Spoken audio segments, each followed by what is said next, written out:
तो गाइस आज हम एक्सप्लेन करने वाले हैं जुजुत्सु काइसन सीजन 4 का एपिसोड नंबर 2। पिछले एपिसोड में हमने देखा था कि हकारी चाज के साथ लड़ता है और उसे हरा भी देता है। अभी अगला एपिसोड शुरू करते हैं। एपिसोड के शुरू में हम लोग पांडा को देखते हैं जो किसी कंटेनर के ऊपर बैठा हुआ है और ये भी हकारी की तरह कॉलोनी 2 में ही है। अब ये वहाँ पर बैठा हुआ सोच रहा है मैं तो बस एक टेडी बियर हूँ, इस वक्त मैं कोई भी पैंडा नहीं। रैंडम टेलीपोर्टेशन बहुत ज्यादा बुरी चीज है। जब ये लोग यहाँ पर एंटर हुए थे ना कलिंग गेम में, तब ये रैंडमली कहीं भी टेलीपोर्ट हो गए थे। अब ये सोचता है कि मैं तो सारी फाइट हकारी पर छोड़ने वाला था, लेकिन वो तो अब है ही नहीं। चलो वैसे भी मुझे एक पैंडा की तरह एक्ट करना है। अब ये रोल ओवर होकर नीचे उतर जाता है। तभी वहाँ पर काशिमो आ जाता है जो इसे देखकर कहता है मुझे थोड़ा सा अजीब लग रहा है। तभी वो बुला लेता है कुगाने को और उससे बोलता है क्या ये पैंडा कोई प्लेयर है? तो कुगाने बोलता है हाँ ये प्लेयर है। तो अब फिर इनकी भी फाइट शुरू हो गई। अब काशिमो उसके पेट में मुक्का मारकर पांडा का पेट ही फाड़ देता है और फिर उसे अपनी स्टिक से मारता है। पांडा सोचता है इसकी कर्स टेक्निक की प्रॉपर्टीज इलेक्ट्रिसिटी की तरह है, इसकी पूरी बॉडी ही इलेक्ट्रिसिटी जैसी है। अब पांडा ट्रांसफॉर्म हो जाता है और अपनी अनब्लॉकेबल डमिंग बीट से काशिमो पर अटैक करता है, लेकिन वो इसे ब्लॉक कर लेता है और फिर इसकी बाजू पकड़कर उसे ही तोड़ देता है।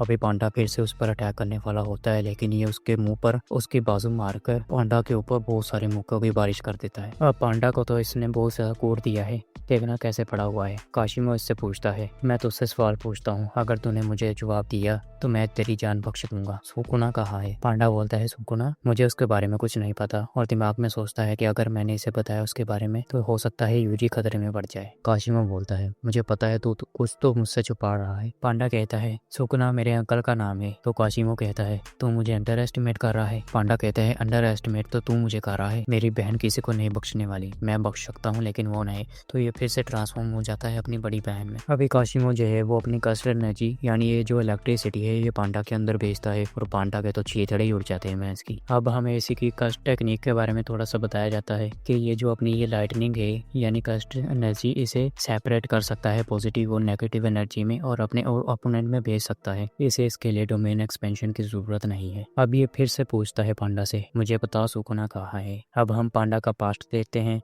जहाँ पर पांडा को बड़ा भाई गोरिल्ला से बुली कर रहा है। तभी वहाँ पर इनके बड़ी बहन भी आ जाती है जो गोरिल्ला को रोकती है और पांडा से कहती है कि तुम्हें लड़ना होगा खुद के लिए, तुम ऐसे ही किसी को बुली करने नहीं दे सकते खुद को। तो पांडा अपना छोटा सा मौका अपने बड़े भाई के मारने लग जाता है, लेकिन वो थप्पड़ मार के इसे फेंक देता है नीचे और देखना कैसे रो रहा है ये। उसकी बड़ी बहन भी गोरिल्ला के पीछे भाग रही है। अब पांडा अपनी छोटी सी साइकिल पर अपने किसी दूसरे दोस्तों के पास जाता है और इसके पास एक बॉल भी है। वो असल में इसके दोस्त नहीं बल्कि इसके भाई के दोस्त हैं। ये उनसे खेलना चाहता है, लेकिन वो बोलते हैं तुम्हारे पास जो बॉल है ना उसे इस रिपर में फेंक दो, फिर हम तुम्हारे साथ खेलेंगे। तो पांडा कहता है नहीं मैं ऐसा नहीं कर सकता, ये बॉल मुझे सेंटा ने दी थी। तो बच्चे कहते हैं सेंटा जैसी कोई भी चीज नहीं होती, ये सब कुछ फेक है, फेंक दो इसे। तो पांडा भी उनकी बात मानकर फेंक ही देता है इसे। तो वो दूसरे लड़के क्या करते हैं, कहते हैं रिवर में कचरा फेंकना बहुत ज्यादा बुरी बात है, ये तो क्राइम है, हम लोग जाकर पुलिस को बताएंगे। चलो अभी ट्रोल कर दिया उन्होंने अपने पांडा को। अब वो वहाँ से भाग जाते हैं। पांडा का बड़ा भाई इससे कहता है तुमने ऐसा क्यों किया, तुमने उसे क्यों फेंका,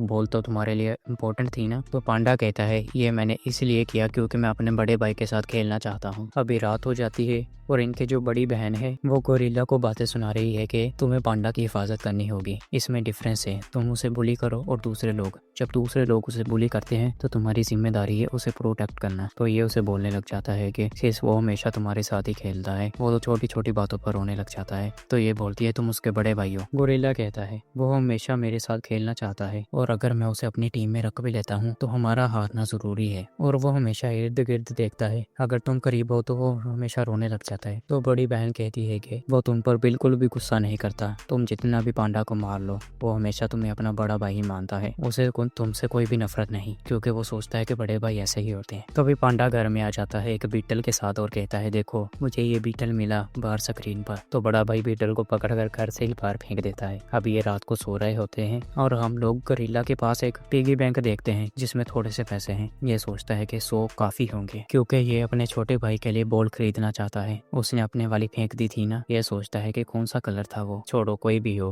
वो वैसे भी बेवकूफ है, किसी भी चीज को रख लेगा। तो अभी हम देखते हैं कि इन्हें कोई आदमी उठाकर भाग रहा है और ये इनका डैड है। ये बोलते हैं कि डैड पांडा कहाँ है, हम लोग कहाँ पर जा रहे हैं। तो वो बोलते हैं कि हम लोग पांडा को छोड़कर जा रहे हैं। ये कहता है क्यों, कितनी देर के लिए। तो वो कहते हैं हमेशा के लिए। तभी पीछे से पांडा भी उठ जाता है जो कहता है बड़े भाई बड़ी बहन। गोरिल्ला अपने बाप से खुद को छुड़ाता है और कहता है जाने दो मुझे, मैं पांडा को ऐसे छोड़कर नहीं जा सकता। वो हर चीज पर बुरा है, उसे तो खेलना भी नहीं आता, मैं उसे अकेले नहीं छोड़ सकता, उसे कुछ हो जाएगा। तो डैड कहते हैं ऐसा नहीं हो गोरिल्ला, हमेशा जो पीछे रह जाता है बंदा वो तुम हो, तुम्हें उसे छोड़ना पड़ेगा, तुम उसके बड़े भाई हो ना। तो गोरिल्ला रोने लग जाता है और कहता है नहीं, मैं उसे नहीं छोड़ सकता, मुझे उसे बोल भी देनी है कल को, वो हमेशा हमारी बड़ी बहन के लिए बात करता है। दोनों ही बड़े फूट फूट कर रो रहे हैं। अभी हम प्रेजेंट में ही देखते हैं जहाँ पर पांडा के तो चीथड़े उड़े हुए हैं, काशिमो ने बुरा हाल कर दिया। अब काशिमो इसे देखकर नोटिस करता है कि ये पांडा तो मरा ही नहीं। वो बोलता है तू अब भी जिंदा है, तू पांडा है इसीलिए मुझे समझ नहीं आ रहा, पांडा मरते कैसे हैं, वो कितनी देर तक जिंदा रहते हैं। अब ये उसका सर उठा लेता है अपनी स्टाफ से और पांडा बोलता है सॉरी, हम पांडास के जॉब बहुत ज्यादा टाइट होती है। तो काशिमो कहता है ऐसा है, फिर तो मैं ऐसा काम करूंगा जिसकी वजह से तू अपनी जॉब को खोल ही नहीं पाएगा कभी। लेकिन तभी इसके पीछे से हकारी आ जाता है अचानक ही, जो कहता है पांडा क्या तुमने कोई वेट लॉस कर लिया है। पांडा भी कहता है हकारी, और काशिमो बड़ा एक्साइटेड हो जाता है, कहता है अब मैं एक्साइटेड हो रहा हूँ भाई लड़ने के। यहीं पर ये वाला एपिसोड एंड हो जाता है।